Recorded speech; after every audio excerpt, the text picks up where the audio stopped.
ये डरावनी कहानी है एक ऐसी शहरी लड़की के बारे में है जो शहर से दूर एक गांव में अपने छोटे से घर में समय बिताती है, जहां उसका सामना एक भयानक चीज से हो जाता है। मेरा नाम सोनम है और मैं 26 साल की हूँ। मैं शहर में एक ऑफिस में काम करती हूँ। छुट्टियों में मुझे शहर की भीड़-भाड़ से दूर किसी गांव में समय बिताना पसंद है। इसीलिए एक छोटे से गांव में मेरा घर है जो कि जंगल के बीच। पर एक हादसे के बाद मैंने उस गांव में जाना छोड़ दिया। मैं काम से बहुत थक गई थी, मुझे आराम की सख्त जरूरत थी, इसलिए मैंने शहर से बाहर जाने की सोची। मैं अपने घर गई, अपना सामान पैक किया और अपनी कार से गांव की तरफ निकल गई। जब मैं गांव पहुंची तब शाम हो चुकी थी और मैं लॉन्ग ड्राइव की वजह से काफी थक गई थी। मैं सीधे बिस्तर पर गई और सो गई। आधी रात को मेरे कार के अलार्म के बजने के कारण मेरी नींद खुली। मैंने खिड़की से बाहर की ओर देखा पर वहां कोई भी नहीं दिख रहा था। मैंने अपनी कार की चाबी ढूंढी और अलार्म को बंद किया।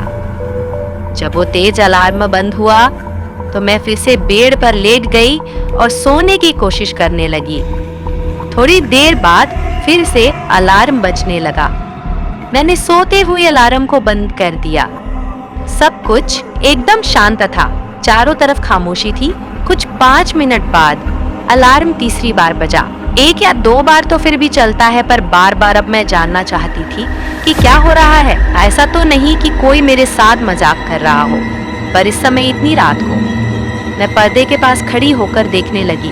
थोड़े समय बाद मैंने चांद की रोशनी में किसी को झाड़ियों से मेरी कार की ओर आते हुए देखा। वो जो कोई भी था वो काफी लंबा पास आया और उसने अपने लंबे और पतले हाथों से कार को नोक किया।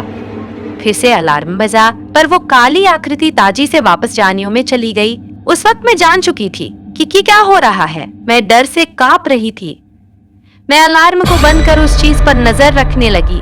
वो चीज झाड़ियों से बाहर आई और धीरे धीरे मेरे घर के गेट के अपने एक हाथ से उसने गेट के लॉक को खोला। मैं इतना डर गई थी कि मैं हिल भी नहीं पा रही थी।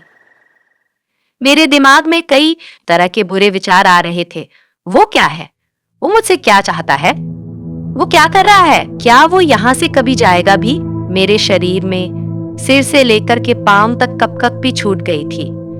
मेरा गला सूखा था और मेरा दिल जोरों से धड़क रहा था।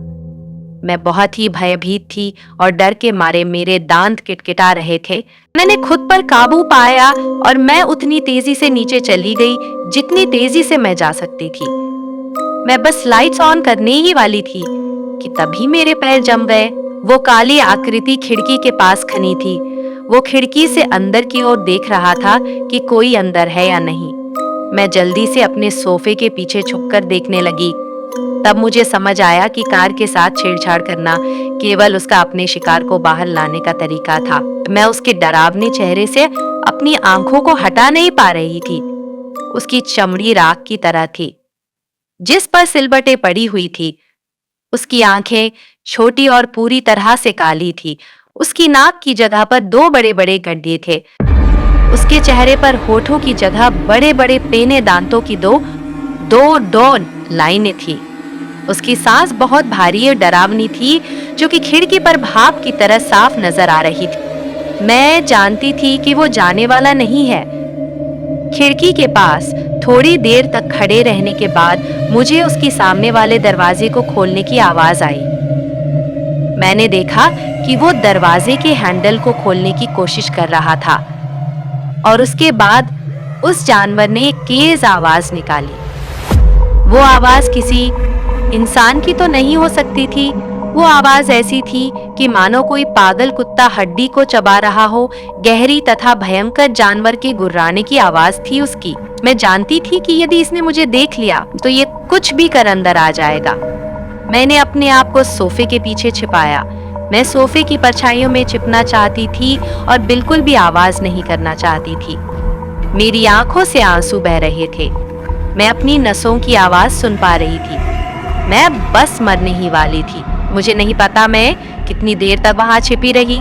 जब मैं उठी तो मैंने दरवाजे की तरफ देखा। वो जानवर जा चुका था। दरवाजा अपनी जगह पर था और सब कुछ सेफ लग रहा था। मैं सीढ़ियों से ऊपर की तरफ गई और मैंने खिड़की से बाहर की ओर देखा। बाहर रोशनी थी, वहां पर किसी भी तरह का कोई खतरा नहीं था। मैंने इस मौके का फायदा उठाया और अपनी चाबियां उठा ली। मैंने अपना सामान भी नहीं लिया। मैं कार की तरफ भागी। मैं कार में गई और दरवाजे को बंद कर जितनी तेजी से हो सके उस गांव से बाहर निकल गई।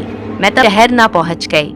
जब मैं अपने अपार्टमेंट में पहुंची तो मैंने रेडियो ऑन किया और मैं एक न्यूज़ सुनने लगी। अनाउंसर ने कहा कि गांव से 2 लड़कियों की लाशें मिली है। उनका शरीर बुरी तरह से कटा फटा पड़ा हुआ दलदल में पना था। मुझे मालूम है कि जो वो जानवर चाहता था वह उसे मिल गया।